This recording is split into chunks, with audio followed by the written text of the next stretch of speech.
Hello, and you're listening to Radio Clint City. I'm Dan, also known as Itzzwan, and joining me this week, returning from the last episode, we have got both Kevin AFCA. Oh, guys. And also AbigailWyatt. Hey guys, are you sick of me yet? And he wasn't here in the last episode, but he was in the one before, and he's back once again. Of course, I'm talking about Puma. Hello. So this week's been quite a fun one, because not only have we had the start of the new EFC season, of course, it's the New Bloods week, so we've got 4 new Bloods. And later on, we're also going to be talking about what we'd like to be turned into cards. And by that, of course, I mean what pop culture references we'd like to see turned into a card. But with me mentioning the start of the new season, I think it makes most sense to start there because, you know, it's probably arguably like the biggest thing which has happened this week. So, EFC, admittedly, it's not really my field and not something which I can talk about all that much, so Kevin, do you want to take this one away? This Monday, we had the kickoff of season 28 of the EFC mode. And to start things off, we had a new ban list starting with cards which are added to the ban list, with being Incubus, Sioux, Baka, Vixen, Tengu, and Singsu. Cards that are allowed in EFC again are Comanche, Oxo, and Charlie. With this ban list, they mostly aiming for just annoying cards to face and balancing some clans which were strong in general. Starting with Incubus, the 7-1 damage exchange from Nightmare. It's just a very annoying card to face. It's a 4-star. Almost unconditionally lowers the opponent's damage to 1, except when you have cancel damage modification ability. So in general, very annoying card to face, and good to see that one banned. Sioux, just a very strong card with versatility on his day and night ability, both being on the one side you have Equalizer, damage reduction, and on the other side you have Equalizer plus life. Yeah, defeat plus 1 life. So yeah, also just a wall to overcome, very annoying. Baka's getting a stronger damage reduction. Vixen combined damage reduction with pills reduction. Tengu, just an overall strong card in Huracan, and with Singsu, they're banning one of the 3 strong skills 4-stars. And then we got back in EFC, we got a decent stop opponent ability option for Ghost Town with Comanche. We got a stop opponent ability from Sakron back with Oxen, mainly to balance the loss of Baka. And Charlie got reinstated, which for me is a little bit weird, seeing they banned a lot of damage reduction cards this time, and then they start allowing Charlie, which is a little bit odd in my opinion. But overall, it's a very solid ban list, and yeah, it's good. I don't know how long they've been doing it, but also alongside this, they've also started changing cards. And for this week in particular, we got the card 13, who, now for his 4-star form, he is 8-2, and of course with his -4 life. And that's something which I do have to give quite a lot of props to. I do really, really like the fact that they're now sort of tweaking cards around and doing this. The change is good. Obviously, you don't want to play his 5-star because it's 5 stars. And 4-star, I felt like a 7 damage 4-star was a bit too powerful, combined how easy you can get it off with his bonus, Equalizer, -3 attack, minimum of 5. So yeah, just nerfing him for 1 damage to an 8-2 with the same ability is fair. I don't think the impact won't be that big, because it's still a very powerful card. It still will win rounds pretty easily, and still will do a good chunk of damage. So I think it will still see a lot of play in the Hive decks. And then there's that, and like we said, Vixen is now added to the ban list, but of course removed is Charlie. So the main thing which I'm sort of thinking is, will we just see players now using the 4-star form of Charlie instead of Vixen, because she's a very, very good 4-star, and do you think that's something which will be quite prominent in a lot of Pussycat sort of half decks or whatever? I think that if people are playing Pussycats, in all the Pussycats deck, I think that Charlie will have a close to 100% inclusion rate, because it's so strong. It's a 7-6, decent stats, but with both ability and bonus, in effect, you reduce opponent's damage by 4. So that's insane. And so yeah, the semi-evolution will be played exclusively because again, 5-star is if you want a 5-star card, you want to have a powerful character to win rounds with and do a lot of damage, and not just something that reduces 4 damage. So that's why you won't play the 5-star, but as a 4-star, it's amazing. For If sure. people are playing Pussycats, this card will be in, except in my deck when I was playing for Mastery missions, which I'm realizing right now. Yeah, because Fair enough. we've got the changes to the ban list, and overall, I think they've done a good job. But with you mentioning the EFC missions and all that, also this week, didn't we get the missions being changed? So you no longer have the classic win 15 fights with this clan, and they've now switched up, haven't they? Yeah, they did switch up. We got now other type of missions. Previous mission were win 13 or win 15 matches with 2 of the clan of the mission. And the new change is just a whole improvement because you can make progression in your mission while you're losing instead of you have to win. So that's a huge improvement on the missions. And yeah, I think they're just easier. We got some clans that have some specific missions like win pills or remove pills, but also just easier missions like win rounds and do damage. And yeah, that's just way more accessible for more players.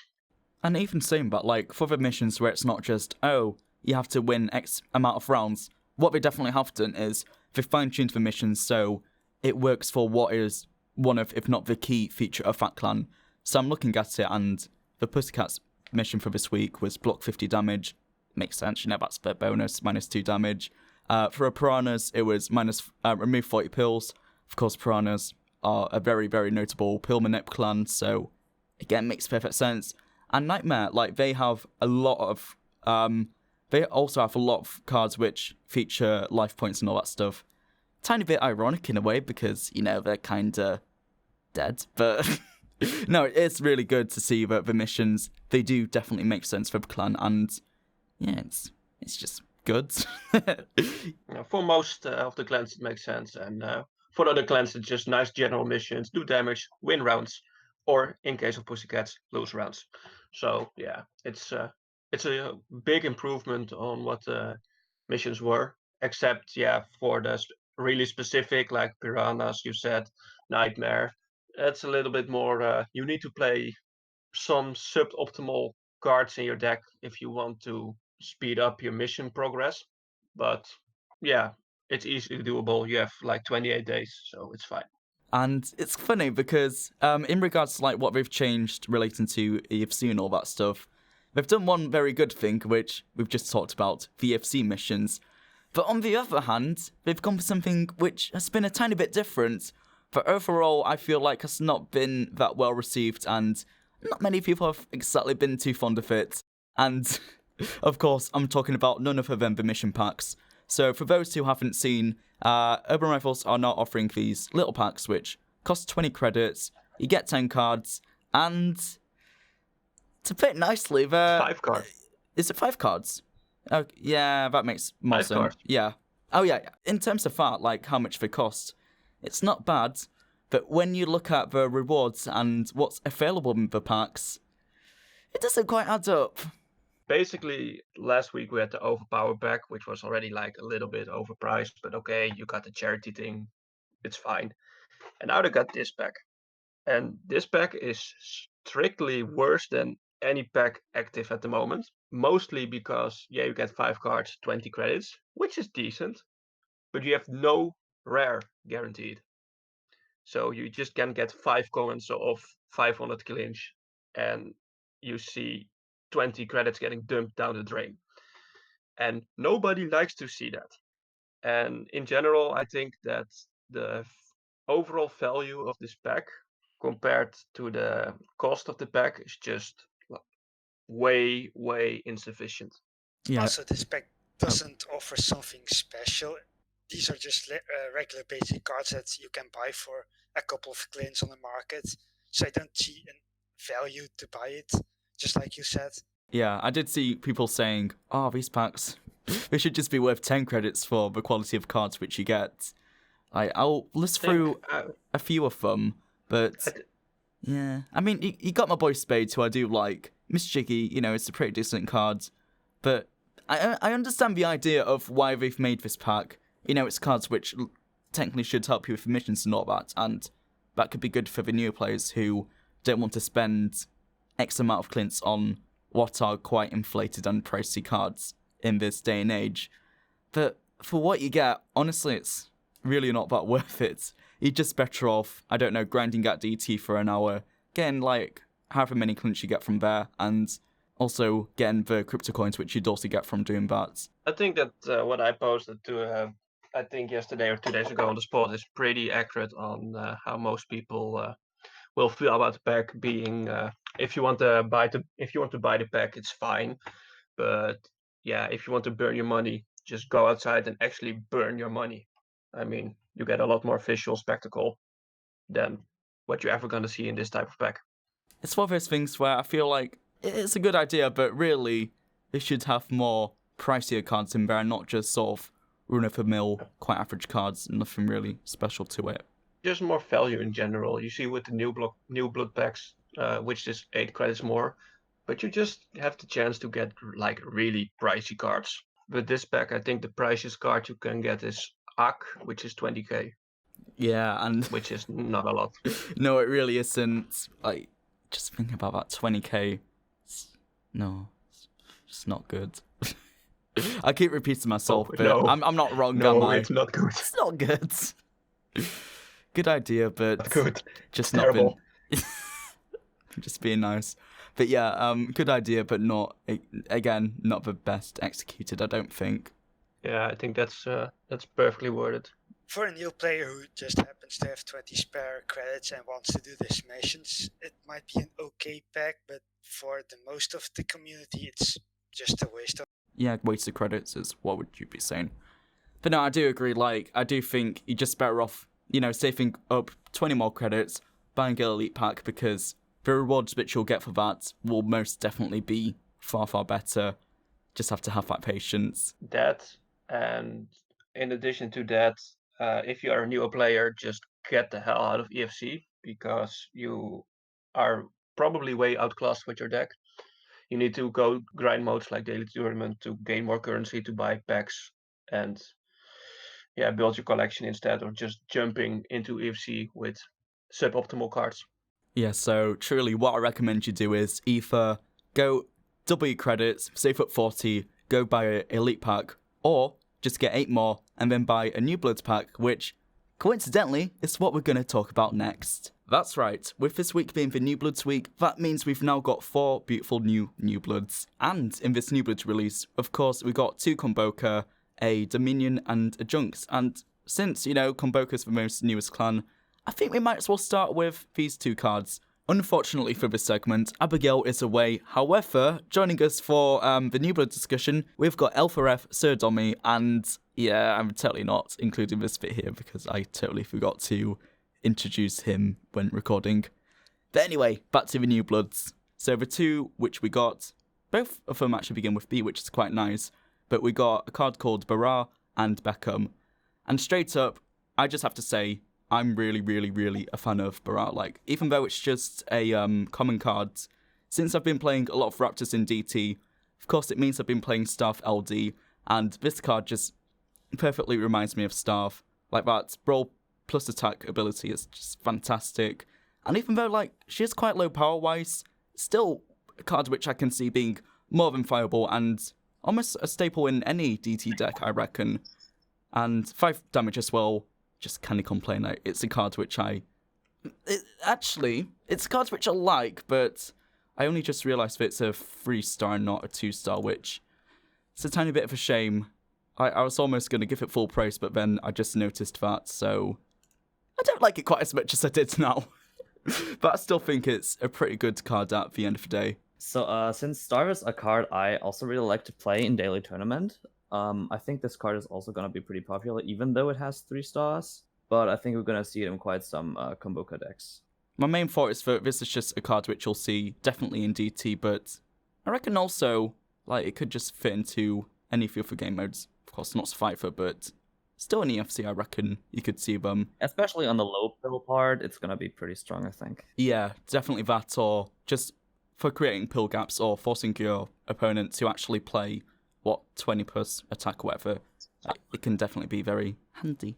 I think it's a card mainly for daily tournaments, because in daily tournaments you see more mono decks, and in EFC you're gonna face more bike-land decks. So it will really shine in daily tournament if you don't face Raptors. And there's a pretty nice card because you're getting most of the times your 15 or 20 attack. 15 attack because people likes to splash Sylvia, LD, or cards like that. So you're pretty much secured of 15, and most of the times just 20. And yeah, it's a nice wall to overcome in low pill. She will shine, and it's a good round winner for Komboka in the tournament. I'm a bit sad that I only just realised that it's a 3-star, which is quite bad. Like, if it was a 2-star, it would be next to perfect in my opinion. But even with that extra star, I still think it's very good. It is good because I think 2 hours after these two cards were released, one of the top DT players, Zero, already posted a preset with Bara, in which he has won a DT already. So yeah, it's gonna be a good card in DT for Komboka. Yeah, I did see that, and I was like, props to you, man. Like, congrats getting a DC win like that already. But it just shows this card is very good for that game mode. And moving on to the next Komboka clan. And moving on to the next Komboka card, we have none other than Beckham, and I'm not sure if that is entirely how it's pronounced, because to me that sounds a tiny bit too like David Beckham for my comfort, but that's how I'm just going to say it, so deal with it. For those who are unfamiliar with the card, she is a 8-1. Her ability is growth, -1 life, minimum 4, and match that with her bonus, which is +1 pills on life. This means that on round 4, this card has the potential of being virtually an 8-6, like that's the life gap which it has the potential of creating, which is pretty mad. Compared to Bara, I don't see this card being quite as nifty in DT, but still, I feel like this card is one which will definitely get played. I think this card will mainly be played in EFC or mission decks for removing the opponent's life mission, because this card is quite comparable to Death Blake, 4-star card 8-4 from Raptors, with the same ability, only with a slightly lower minimum. And that card isn't really played in any of the game modes, so I'm afraid that Beckham will have the same fate as Death Blake, at least until Komboka get better 2-star cards. She will probably be included in some of the EFC decks, but I think after that she will disappear from the EFC scene quite fast. Yeah, that sounds about right. And yeah, with Komboka sort of having a limited pool of cards you can choose from, it's one which, like you said, it's one which I think we'll see being played quite a lot for now, but as the weeks go on, probably not quite as much. The third card which got released from this New Blood release was Peeps, and this is a new Dominion card. It's a 8-2, so another 2-star, and their ability is Kill Shot, Regen, 1, maximum 15. And at first, when I saw it, I thought, oh, it's a bit weird that, Kill Shot and Regen has kind of been combined together. But when I thought about it, it does actually make quite a lot of sense when you obviously consider the fact that Dominion's bonus is growth, -1 power and all that. It means Kill Shot, theoretically, is something which should be probably far easier to get with Dominion than next to any other clan. Like, this card is 8 power, which is pretty much what the best which you'll maybe ever see from a 2-star. Like, if there's ever a 2-star which has 9 power, that would probably be a bit mad, and I don't think that exists. With that lovely 8 power, and then if you use this card later on, when the growth bonus is fully activated, I do think that lovely kill shot ability is something which shouldn't be too tricky to get. But it's interesting to see how this card will be played nonetheless, just because I'm still trying to imagine how it will be implemented into decks. Well, Peeps is like a typical Dominion card, like the ability makes up for the bonus. The type of cards Dominion have is degrowth and growth, and this is kind of the same. You can play it early and get a lot of regen, but if you play it later, you have more chance to actually trigger it, but you get less lives. So I think it's a very balanced card and could see some potential in EFC. And it's a card which I also feel like it's not actually that dependent on its ability. Like, sure, it's a bonus if it's there, but nonetheless, with it just being an 8-2, it's a card which could easily just be used as a wall. And it kind of reminds me of Matilda and the other one from All-Star, where, you know, they're an 8-2, and then if you use this card in second round, then they become a virtual 10-2, which is pretty damn good. I like it. I think most of the times I'm going to consider it an 8-4 because it's because of the kill shot. It's easier to proc the ability in round 3 and 4, and I think for just being at an 8-2 at 2 starts is just a little too underwhelming to play. And that's my main concern with this card. It's gonna be a little bit predictable because most of the times you want to play it in round 3 or 4 to get the kill shot activated. So in that way, I don't really like the card. I think this is the worst card out of the 4. And it might see some play at the beginning if people are testing, like how does it fit into the current Dominion decks, but I think in the end it will fall off the radar pretty fast.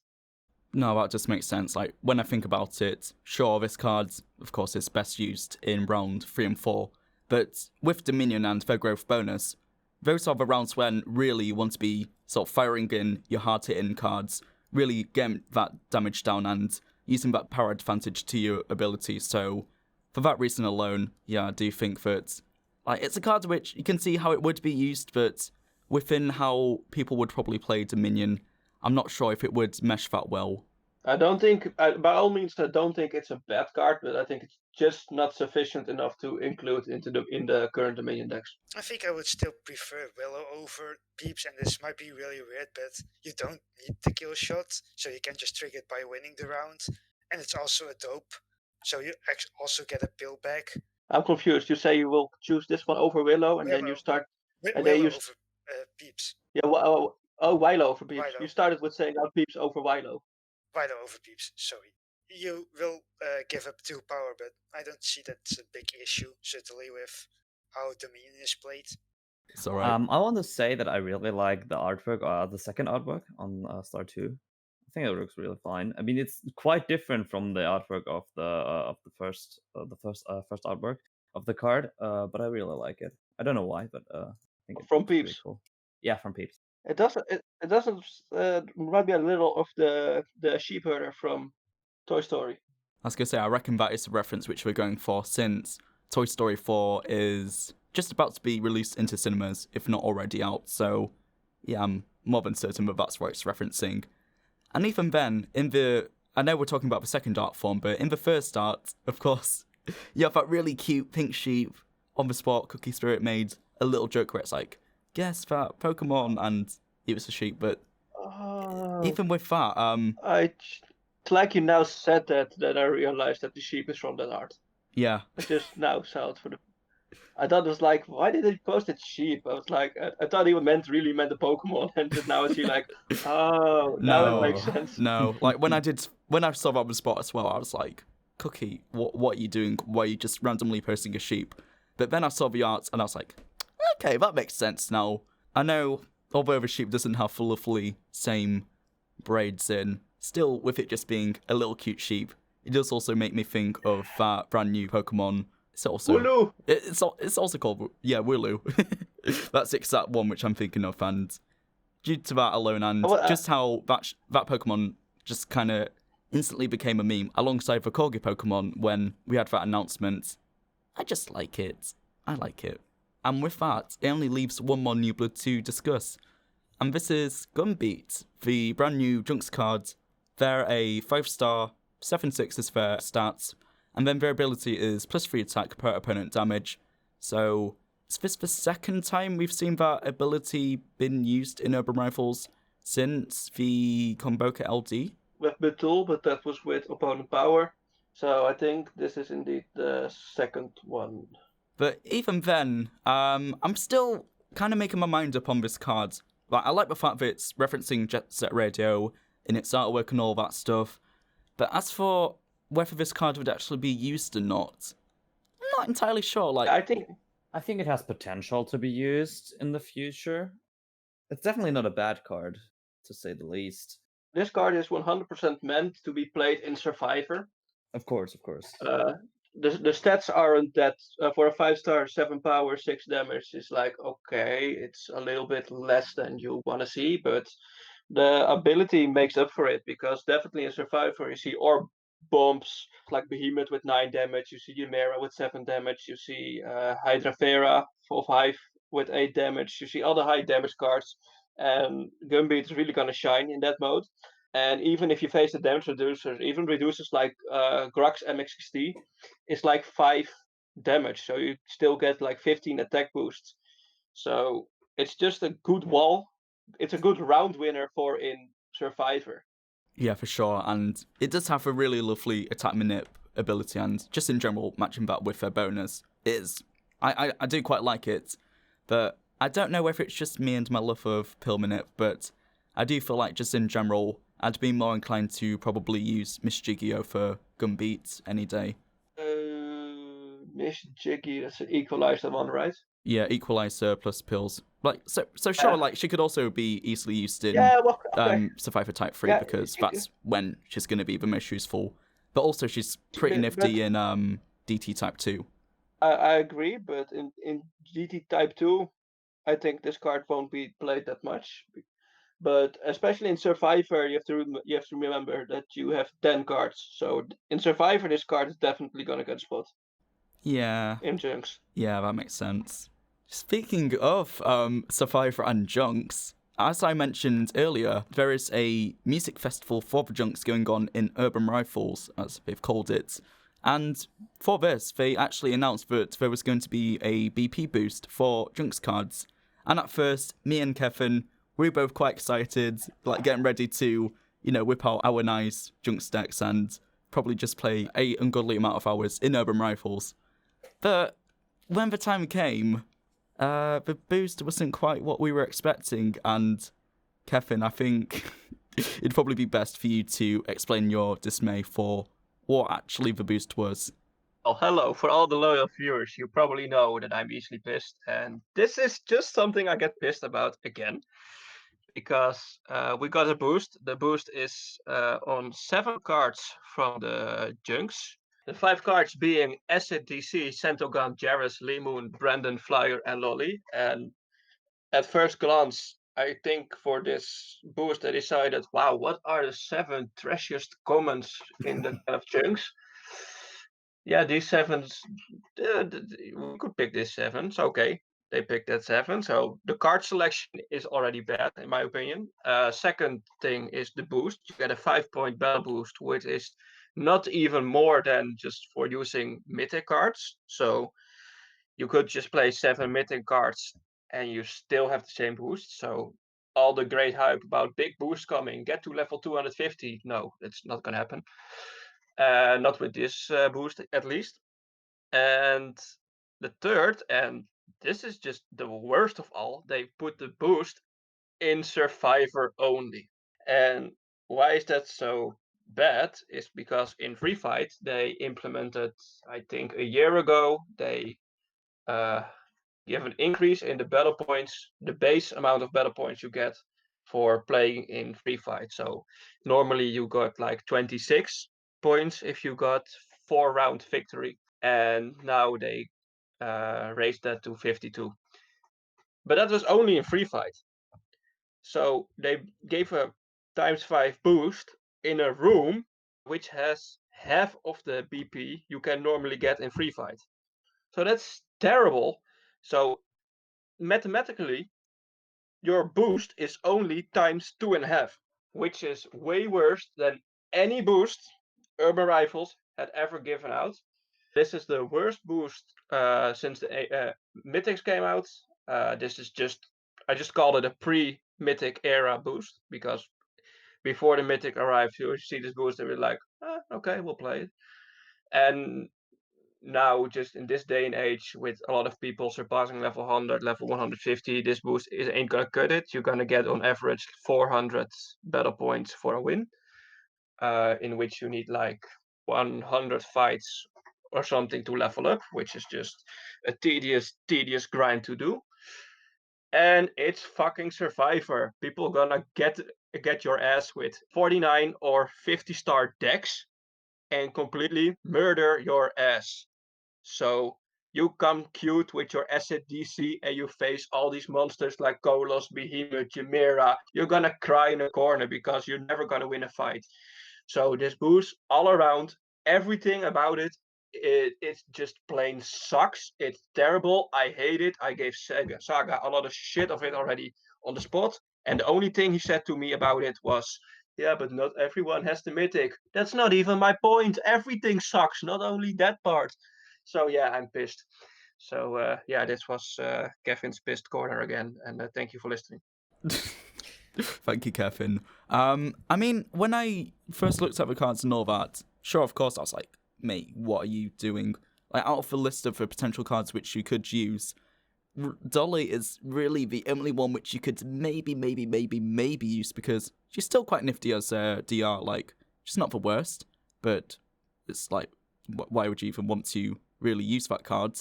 And then the rest, yeah, it's pretty god-awful. Like, as a DC, you'd never want to use. Brandon, you'd never want to use. And then for the other ones, again, you wouldn't really want to touch them. You want to burn them instead of touch them. Yeah. Like, if, I don't know, Survivor Type 1 was still a thing, then, sure, you might be able to use, good old, some of them apart from other DC and whatever. Like, if Type 1, sure, maybe a tiny bit more viable. But just in general, like, the cards, apart from maybe Dolly, why would you even want to use these? Lolly isn't even a Junkz card. He wasn't a Junkz card. You meant Lolly. Lolly, yeah, that's who I meant. When I actually looked at the cards and the comments on the post, it was your guildmate Doug Edwin who I felt did make quite a good point, and he said, well, perhaps this isn't a boost for, you know, the people who are on the BP grind and want to get to level 200 or whatever. It could be instead more for those who don't have a lot of clints to spend. I want to stop you right there, because Saga mentioned in his post, make the most of it, as the word on the street is that the mission is Memento. So the new leader is soon to be in town. So this boost is meant to be help you increase your level for the new leader, which is going to be for level 150. Also confirmed in the French forum, because other languages doesn't, yeah, I don't know, get the love and attention they deserve. But okay, that's a different subject. Okay. But yeah, the boost is for getting to that leader requirement level. That's fair enough. But when I did think about that, like, for the BP boost in general, like, to get actually a decent boost, don't you actually have to win that game? So you're playing these bad cards and then you'll just be losing whatever games if you actually try to use them. So you would pretty much just be completely wasting your time. So I think even the argument for it's for new players isn't really a valid one. And plus, why would you want newer players to be wasting nearly 20k just on these cards? Like, it's just not worth it at all. Like, there are so many far better cards which you could at least spend instead of just buying these cards, which, after, you know, this boost, the only one who you'd maybe even use would, of course, be Lolly, and that's it. I mean, look at Asset DC, man. It's a 3/4 with no ability. What the fuck? How are you ever gonna win with this card? It's a perfect Blackie counter. That I have to give it to him. It's a Blackie counter. So okay, but besides hard countering Blackie, this card doesn't do anything. The idea around the battle point boost is actually really good. Like, you want to make a thematic around it. You want to say, okay, it's summer party Junkz. It fits the theme, but it's just like the wrong execution in the wrong room. You may be getting 100 points per match, and that's winning 2 matches in free fight. It's just the wrong execution, in my opinion. And for fuck's sake, just let us use decent cards. I mean, just let us use a card like June, for example. It's a 5/5 with a decent ability. Cool, let us use that. Let us use other decent cards like Romana. No, they gave us fucking Asset DC. They gave us Brandon. Why? Nobody likes these cards. I'm mad. Yeah. No, I can definitely understand why you're mad. And at the end of the day, I hope this isn't sort of a final BP boost, which is leading up to the new LD, because if it is, then that would just be stupid.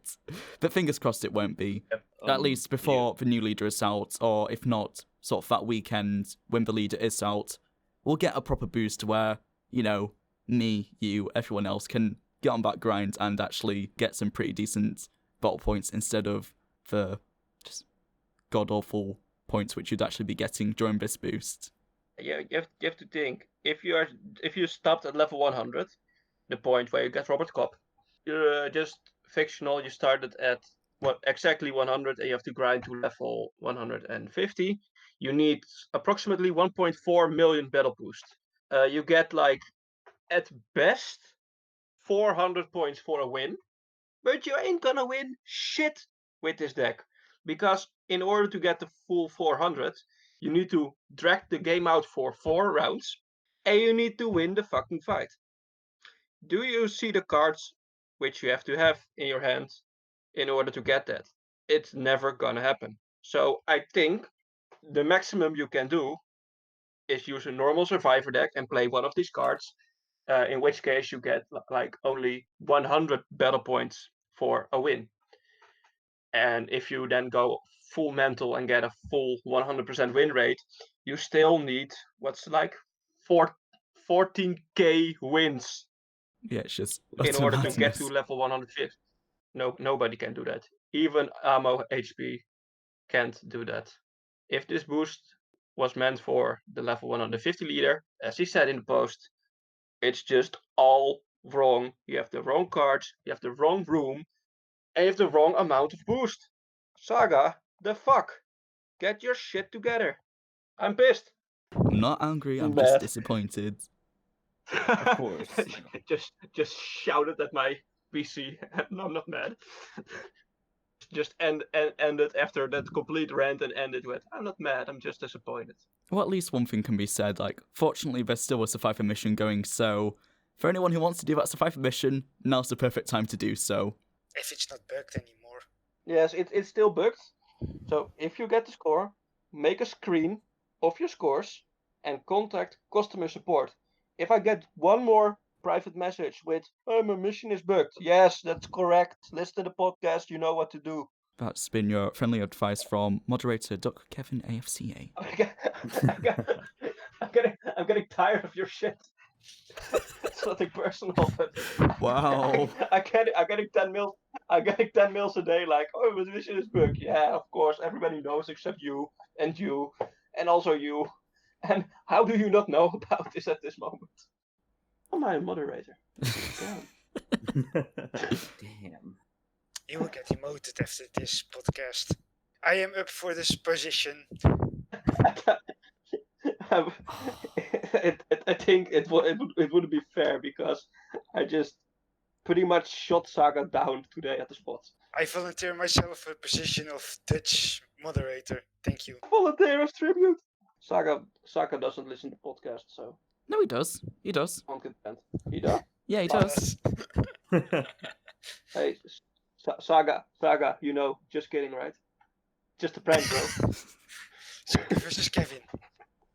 Anyways, it's time to just talk about the general updates which have happened in Urban Rifles.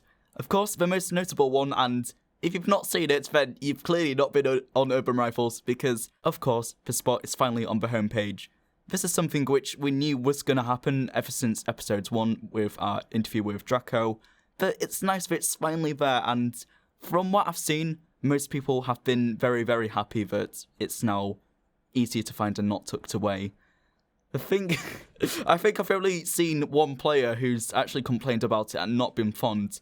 To the extent, I hope he doesn't mind me saying this, but this one player actually PM'd me saying, hey, do you mind deleting my messages on the spot just so that he appears completely blank?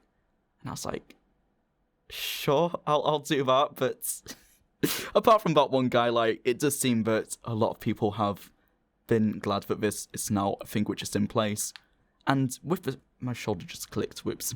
But also, with the spot being on the website, we've also seen a little other update with Spot, and that is that you can now like posts, which is fantastic, because there have been so many times when I've seen a post, and I like the post, but I don't want to like comment on it, I just want to show some sort of appreciation for it.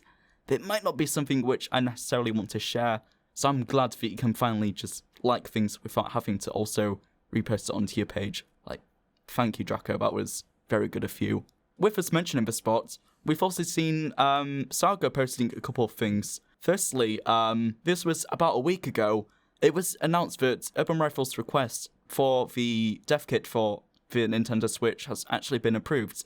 So that means, in the somewhat near future, we'll be seeing a Urban Rifles app on the Nintendo Switch. And I don't know how many of you guys own a Switch. Do you have a Switch? Got a Switch, yeah. Hey!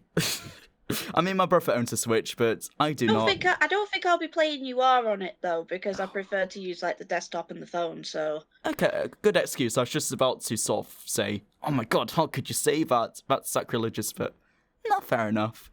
But at the end of the day, it's just a nice thing to see, and I do like to think that this will have a nice positive impact on the game. Alongside that, Saga also announced that there's going to be little badges for EFC and the Zone Switch are in, so I'm not entirely sure how it's going to be implemented. It might just be on the homepage, sort of next to your collection with your rank and all that stuff, so where you get your other badges, you'll also see a badge indicating what zone you're in.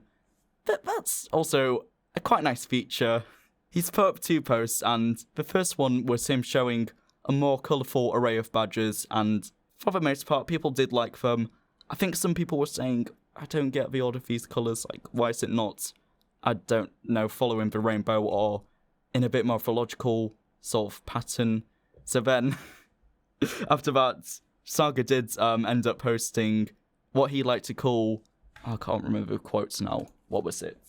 Sad and boring? Classic and boring, was it? Classic but sad. Yeah. So instead of having the colourful badges, Saga also proposed the classic but sad colours where, of course, it's the bronze, silver, gold, platinum, diamond, whatever, I can't remember the last one. But yeah, I know I saw 1 or 2 people on Discord saying, yeah, this is like the most pointless update ever. But I think it's quite nice, and definitely for like the players in the higher zones.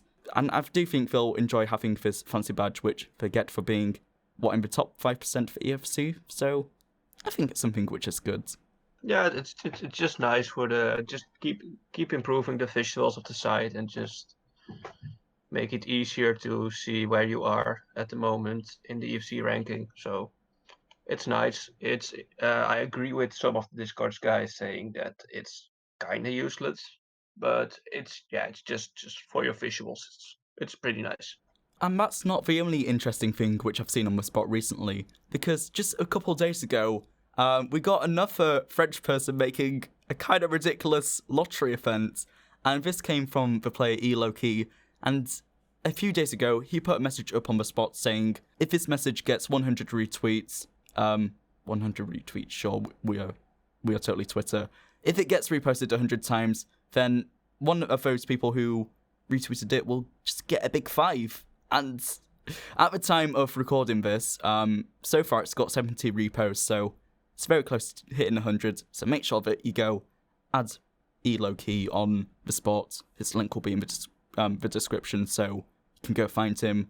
Scroll down the spot for a few days, find that post, and then repost it. And hopefully by the time it's hit 100 reposts, then you'll actually be able to see who's actually reposted it. So, yeah. But still, it's pretty mad, but one player out there was just like, you know what, I've got just a big 5 to spare, whatever, let's just say, if people repost this, then just get one of the best cards in the game, just, why not? It's a nice way to have a different kind of giveaway or a lottery or anything. Yeah, and I do like the utilisation of the sport, and, you know, it's something which, it's quite lovely to see, and almost, I'm kind of surprised that no one's done it before, but this guy's definitely had the right idea, but really pushed it to the maximum. Like, let's not just give away just a random card or whatever. Let's literally give away one of the best cards in the game and one of the most expensive ones. This is people are using the spot for just neat giveaways like this. Just keeping the spots under attention and just something general nice to do. So good job, Loki. It's a nice giveaway. Definitely. And, I did retweet it, so I have a 1 in 100 chance to win. So I expect a big 5 in my private sales in like a week or 2. I mean, same, I've also reposted it, so I'm kind of hoping that I'll be about 1% who will actually win it. Fingers crossed. I don't own any of the big five, so it would be nice to actually finally own one of them, you know. You don't? No, I don't. It's really sad, but I Do actually you play don't. the game? Kinda. I kinda play it, here and there. Not nearly as much as I should. That still surprises me, though. Hopefully one day I'll get one of the big five, because frankly it's really bad that I don't own any of them. You can have mine if I win. Oh, that's really sweet. Thank you. You can't have mine. Oh, thanks, Kevin. Nice to know that you're such a good mate.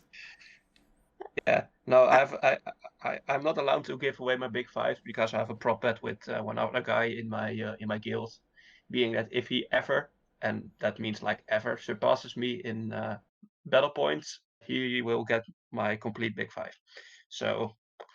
What, like all five of them, or? Yeah, all five. Jesus. But he has like 2.5 million of battle points, and I have like 32 million battle points. So I guess it was a safe bet. Yeah, I think you're fine. But I just bet like the next insane BP boost, that guy's just gonna be on the grind, just going full on ammo HP level. Trust me, in the Netherlands, nobody's grinding harder than me. Nope, Trust me. you're the grind king. The grind king. I'm on the second place. My Discord name in the Dutch Discord is actually Kevin the Grinder AFCA. So. Kevin the Grinder.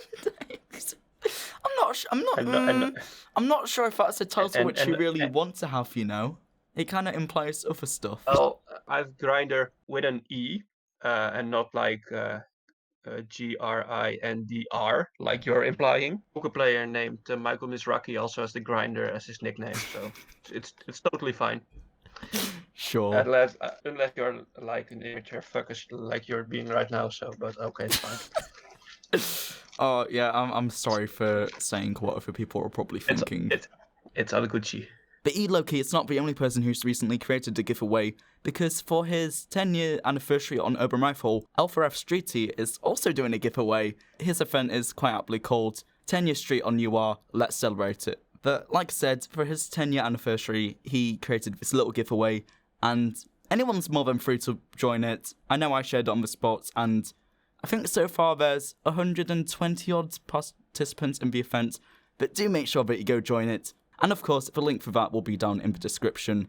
But that's not the only event which he's made, because if you fancy something a bit more full-on and not just your typical giveaway, he's also doing a tournament event, and this is called Chaos with Berserks, and it's sort of, I think, his standard elimination round event, but it does seem really neat, and although I don't often play those types of events, I'm quite tempted to join it, and the link for that will also be down in the description as well. I think it should be a requirement that if you want to join the lottery, you should join the battle event, because I think it's really sad that only 20 people have joined the battle event while 127 people joined the lottery. Just actively avoiding the part when you actually need to play the game.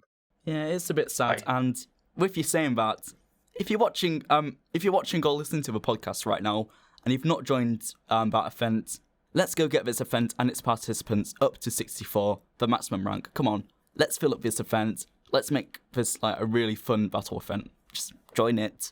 I know I definitely will be, so I suppose if you fancy completely annihilating me in a few games, join the event and you'll get to do so. Just join it. Why not? It'll be fun. Beat the founder of Radio Clint City for an additional 50k bounty. 50k bounty. Well, I will pay it. You'd probably go bankrupt then, because it's not exactly a difficult thing. It's only once. But still, like, if I just do some maths, the maximum you'd be giving away would be like 3.15 million. So if you fancy giving that away, then have fun. He beats you in one match, like one set of best of 5 winning, and he gets 50k. I really do need to get playing then, because well, if I win, do I get 50k then, or where the hell? No. Oh. But where the hell did you put? Of course, but where the hell did you put that number 3.5 million from? Like, what math did you 63 use? times 50,000. Did you use Matt with an A or with an E? Both. I used Maeve. That was such a shit joke.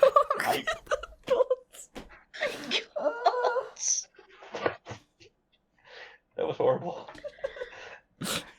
Tune in next week for more top quality jokes. You might get kicked from the podcast from that. I'll just have to give up ownership. Anyway, in the past couple of episodes, we've been doing a thing where we respond to the comments on the last video, and once again, got some really, really fun and interesting comments. But there was one which particularly stood out to me, and this one came from, I'm sorry if I mispronounced your name, but Thomas Simpkins, and what he said was, I wish Mauler would have been buffed, even as a full stop. The guy's queen gets smashed by everyone in her clan, and nearly everyone out, exceptions being Sopiket and Rapal, weakest clan leader by far. At least her stats are compensated with her artwork, both old and new. And, I mean, before even diving into that, I didn't realize she was the clan leader. Like, I thought it was Sigmund who was the leader of Geist, so... Don't remember that ever being made official. Like, whether it's... Yeah, because I'm sure... I'm not crazy, it is Sigmund who is the leader, isn't it? Sigmund's the guy who, like, I think created the whole Geist thing. Yeah. So whether then she took over the helm, I don't know. Because his full name is Sigmund Geist, so... Eee. Well, Makes it would sense. make sense given that she's his mistress, so... Okay, yeah, I do quite like that, and I gotta admit, like, her artwork is bloody stunning. Arcto Picto is just one of my favourite artists in Urban Rifles, full stop. And I'm not just saying that because, you know, he does tend to draw quite pretty women, but it is really, really beautiful artwork.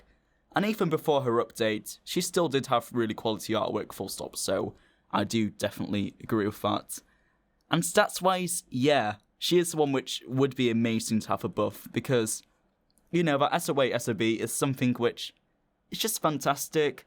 It's not something which is exactly too uncommon in Geist and clans like that, because we have cards like, of course, No Love, and also Leviathan. That's the one. I mean, just artwork alone, it's too good not to be a card which you can actually use, so that's one where, yeah, I do agree, she is one which needs boosting up. And linking back to that, after the release of the last episode, I did actually get a inbox on Urban Rifles, and this was from none other than Mr. Cold, which, when I saw that, like, I was quite pleasantly surprised. Like, he's not one which I don't think I've ever really spoken to before. I think we're friends on Urban Rifles, but I could be wrong. But I got a message from him saying, Hi, Itzzwan, I watched your podcast like always. One, I didn't even realise that he listened to them, so honestly, thank you. He said, thanks for the feedback concerning the Tony ban list. You're welcome, but, I mean, in the last episode, that bit did kind of slightly get cut because, although Skenny was going through all the cards and all that, because of the mic cuts, yeah, I kind of had to cut some of that out. Back to his message. And the buffing subject was fun to hear because we indeed have a plan to make some of the old cards playable again. And when I saw that, I was like, oh shit, it's quite coincidental, but something which we just talked about purely for fun. It's actually a thing which we're considering, like, that just completely blew my mind. And after I saw that message, what I thought would be really good is if we could get Mr. Cold either on the podcast or just for an interview. So I'll try my best to do that, but if you do want to hear an interview from Mr. Cold, let me know in the comments down below and I'll make sure that happens. This is something that I think most players have like been waiting on, especially players who play for a long time, who've seen all those old glory cards get useless at this point in the game. So I'm actually very glad to see that some are getting buffed and updated, so you can also play those old cards again. Definitely, and this is of course something which I'm sure we'll get answers to in the near future. But my only thoughts regarding this topic is, when it comes to buffs and making some old cards playable again, what route are they actually going to go for this? Like, are they going to go to the really old, outdated, not fireable at all cards like Mauler and bring her to the modern day, actually give her stats which you could play with? Or are they going to go for more just the little tweaking route and getting cards which are kind of almost there? You know, like Bettinos, which you mentioned in the last episode, where he's kind of usable, but could be so much better if we gave him just +1 power. So it's just got me thinking, like, what route do you think they would go down would it be going for the old, bringing them to the new, or do you think it'll just be minor tweaks? I think they're going to open the trash can, get all the garbage out, and just buff them at a decent level. But they're not going to pick like somewhat decent cards like we talked about Dino, we talked about Bayflake. They're not going to buff those type of cards. They're just going to get the garbage and just make it a little bit less garbage. That's what I'm thinking.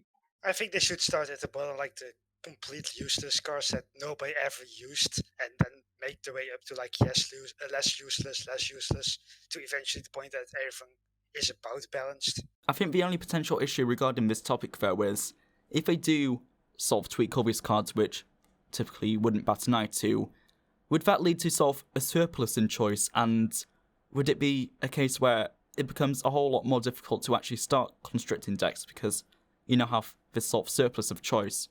Like, would that be a bad Absolutely thing, not. or do you think that would actually be kind of good? Because then, I guess the counter argument is that then we could maybe see a tiny bit more variation in decks. Oh, I don't think they will buff them that much that they will be competing with the current cards, but they just will make them playable. I mean, I guess cards like Morla, I'm not sure if she is in the starter pack, but I think they're gonna just want to buff the starter pack cards a little in order for like newer players to get easier into the game, and just make some completely unplayable cards like you have Morla, you have Robin, Blackie, like the completely trash cards. They're gonna just buff them up and just make them decently playable. Yeah, I guess that makes sense. Like, they'll go make them, like, you could play them, but they probably won't be your first choices, rather than you would just never pick them full stop, so it should be good. Exactly. I think they're still gonna be outclassed. I mean, I hope that they're not going to be overpowered, but they're like somewhat of a second option, or maybe like, oh, this card gets banned, we might use this, so you still get a bit of a deck variation. Maybe they're gonna make it some kind of tech option against specific metas, but nothing more like that. Maybe some of the cards like Flinch, the stop ability cards, and something like that, a little tech-ish, but not like really like you're gonna rework the cards, buff the cards. It's like, oh, it's gonna be the new top seed in your deck. But then Yeah, you get to the problem like Morla is like a 2-3 stop all. Like you can buff it to a 7-1 because then everyone will use Xudrone instead of her. So she still needs to have something that stands out instead of being like the second card. That's true, but we'll see what they think of. aye, we'll see what the future brings. And like I said, hopefully we'll be able to get a word with Mr. Cold where all our questions can be answered.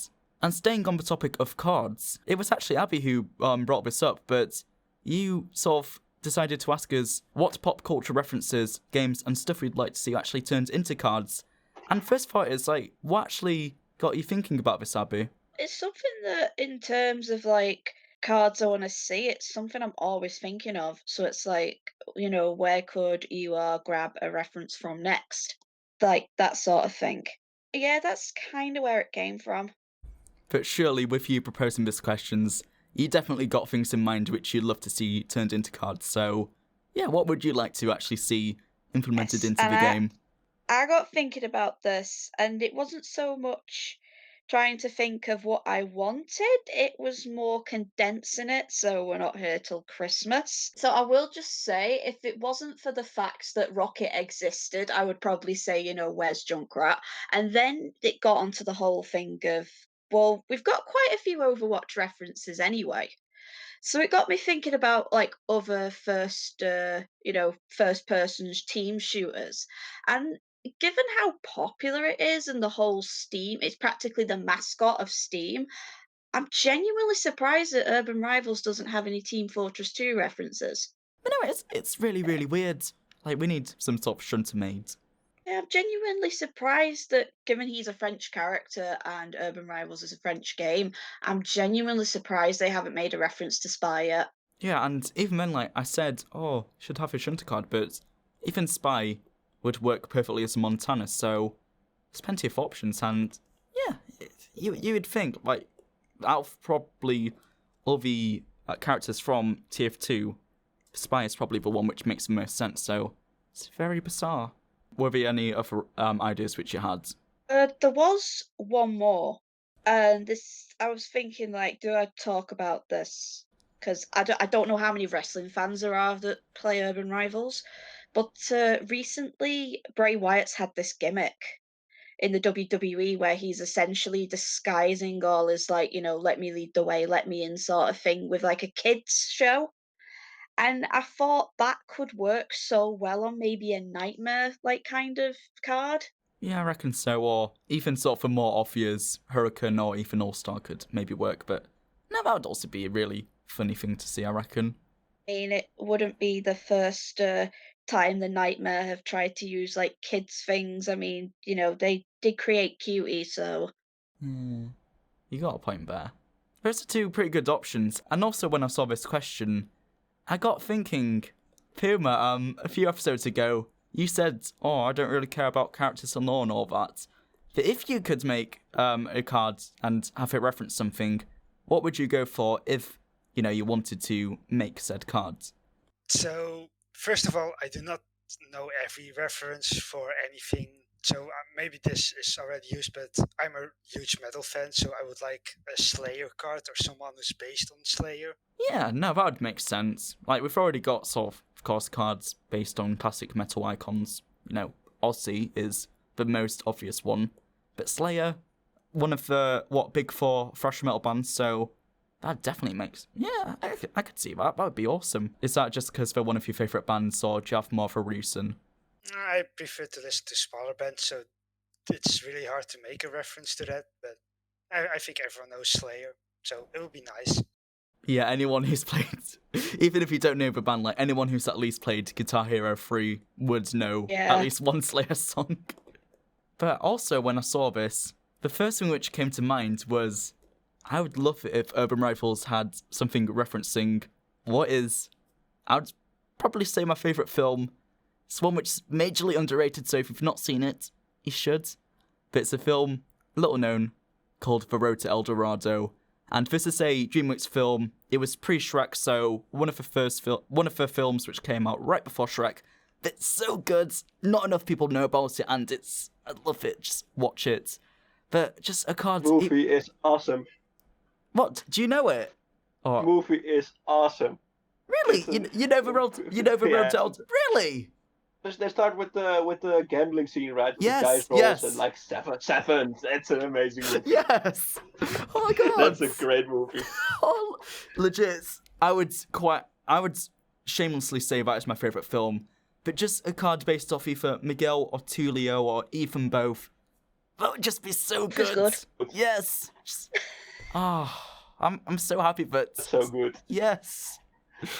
Oh, I'm so happy that you actually know about this film. But seriously, Urban Rifles, come on. Let's have something referencing The Road to El Dorado. They're starting with the gambling with the dice art and just ending with all the gold they get from El Dorado. Yeah, but you could go for that. And like I said, if you've not seen the film, just go and watch it. Seriously, I highly, highly recommend. Yeah. But Kevin, you're the only person who hasn't touched upon this question, so what references would you like to see turned into cards? Actually, I did thought a while about this because I did not have a really specific thing like, oh, well, if that would be a card, it would be so amazing. And then I suddenly stumbled into one of my favorite games of the horror genre. For people who know it, I'm talking about Amnesia: The Dark Descent. Oh my god, yes! Which I love that game. That is such an amazing game, and it's just like it's a quite old horror game. It's like something from the 1990s or the early 2000s. I'm not knowing this for sure. And it's not like really the jump scare type of game, but the ambience you get, you just walk around in an old castle, and just the ambience the game creates, it's so unsettling as hell. Yeah, it's truly a very frightening experience to just play through the whole game. And I immediately thought about the monsters you encounter, the gatherers. And yeah, if I would put something in the game, a card in the game from something else, I would say the gatherer. And then just the simple one, the servant grunt. Every time you see it, you're hearing the sound in your ears, like you've been spotted and you need to run. It's like, oh my god, just get the fuck away. And you're faster and everything. You can't fight it, and that makes it a whole That makes the whole experience like you can't fight in this game, only hide. That makes the whole experience amazing. A gatherer type of card, and then obviously for Nightmare, because let's face it, it's a Nightmare card. Of course, and Yeah. I do have to say though, with you mentioning Amnesia, is it bad that the first thing which came to mind, even though he's drastically moved away from his content, something which he's not touched for really like 5 years, but as soon as I heard Amnesia, I just thought of Pewds. Of course I did.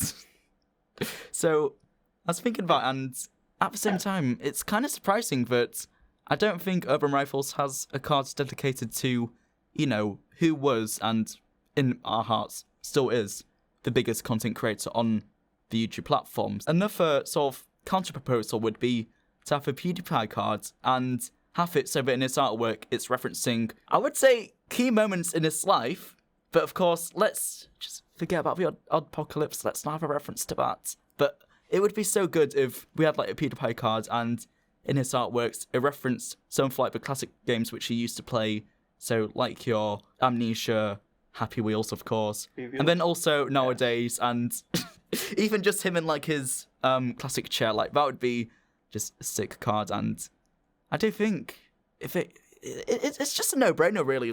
They should have a PewDiePie card, but if they can have fucking, you know, Steve from Minecraft, they can have PewDiePie. So come on, boys, let's also make this a card. Put Edgar in there as well. Oh yeah, of course. Like, can't not have that. But that was just like a little brainwave which I had just there, but I think that would be a quite good idea, so you're welcome, Urban Rifles, for that one. But yeah, those were just our little ideas for references which we'd like to see turned into cards. But of course, we'd like to pass the question to you, and yeah, in the comments below, let us know what things you'd like to be turned into cards. I'm more than intrigued to see your answers, and again, the best ideas will be featured in the next episode, so do leave those comments. And with that all being said and done, I believe that's this week come to an end, which is quite sad. Like, it's felt like it's been a tiny bit of a shorter one, but it's still been fun nonetheless. And I hope those listening have also enjoyed. As always, in case you forgot who has joined me on this episode, we've had none other than, I always feel like I'm playing favoritism when I, like, which name do I pick first? On this episode, returning after his 2-week absence, we had DUC-Puma. Goodbye. Also had Miss AbigailWyatt. Hi everyone. And last but not least, of course, there was Kevin. Guys. Like I said, make sure to leave those comments. Let us know what references you'd like to be turned into cards. If you've had any thoughts on anything else which we've discussed throughout the podcast, also feel free to let us know in the comments. And again, I'm just looking forward to reading your responses. But until then, hope you enjoyed this episode, and hopefully we'll see you next week. This has been Radio Clint City, and thanks for listening.